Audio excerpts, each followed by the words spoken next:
बैठ जाएं। धन्यवाद सभी को। जैसा कि आप सभी को पता है कि हम यहाँ पर राष्ट्रीय खेल दिवस मनाने के लिए इकट्ठा हुए हैं, तो मैं अर्पिता सेन लवजोत के साथ आप सभी के समक्ष इस दिवस पर महत्वपूर्ण किरदार अदा करने वाले व्यक्ति के बारे में विचार प्रस्तुत करेंगे।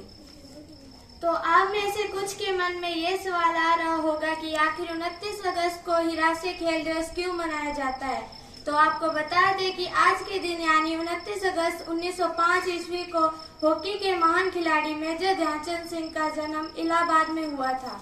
मेजर ध्यानचंद हॉकी के एक दिग्गज खिलाड़ी थे। उन्होंने इस खेल में 3 बार ओलंपिक में स्वर्ण पदक यानी गोल्ड मेडल भी जीते हैं। इसलिए मेजर ध्यानचंद सिंह की जयंती को राष्ट्रीय खेल दिवस के रूप में मनाया जाता है। 1922 में जब ध्यानचंद सिंह की उम्र मात्र 16 वर्ष की थी, तभी वे सेना में एक सिपाही के तौर पर भर्ती हुए थे। वहां उन्हें रेजिमेंट के सूबेदार मेजर तिवारी ने हॉकी खेलने के लिए प्रेरित किया, क्योंकि मेजर तिवारी को खुद खेल से बहुत लगाव था और वह एक खिलाड़ी भी थे। फिर उनकी देखरेख में ही ध्यानचंद ने हॉकी खेलना शुरू कर दिया था।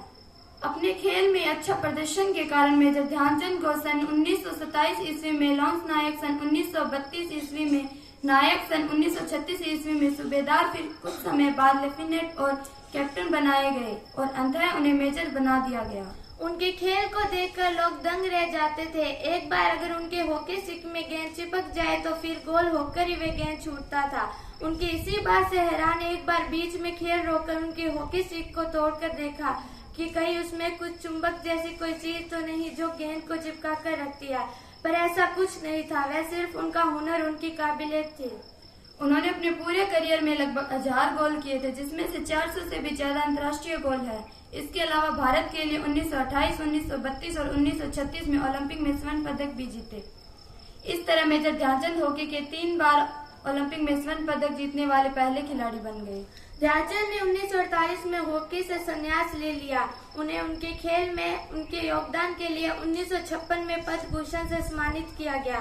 1979 में उनका निधन हो गया, लेकिन उनका योगदान इन पेश के खिलाड़ियों को पीढ़ी दर पीढ़ी प्रेरित करता आ रहा है और हमेशा करता रहेगा। इस महान खिलाड़ी के योगदान को देखते हुए भारत सरकार ने 2012 में मेजर ध्यानचंद की जयंती को राष्ट्रीय खेल दिवस के तौर पर मनाने का फैसला किया। इस स्तर पर पहला राष्ट्रीय खेल दिवस 29 अगस्त 2012 को बनाया गया। धन्यवाद।